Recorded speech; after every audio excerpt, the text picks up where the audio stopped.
He'd read that electricity in a vacuum could be changed into light on a fluorescent type screen, or it could turn from light into electricity, which is what you do when you scan a picture and transmit it and receive it on a receiver.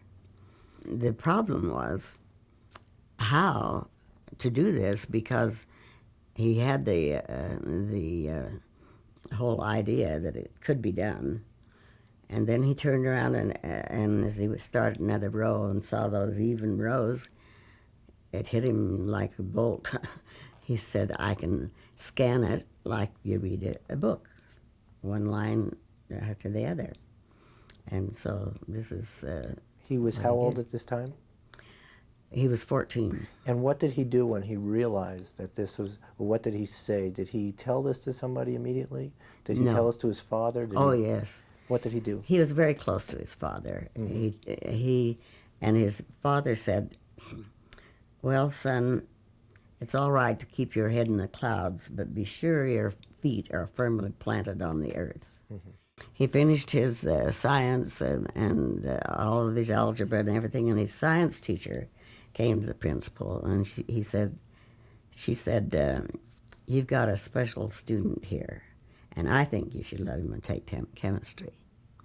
But they wouldn't be swayed. Well, he went to the chemistry teacher again, and he said, would you let me sit in on the class? You don't need to give me the credit, but let me sit in on the class.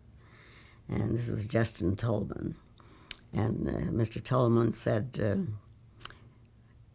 well, I can't see that would hurt anything. So he sat in on the class.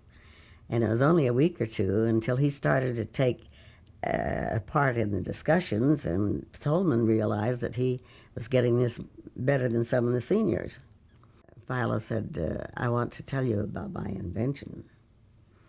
And he explained it to Mr. Tolman, and Mr. Tolman said, oh, Philo, I don't understand it all, but he said, I suggest that you really keep at it, because if you want to badly enough, you'll do it.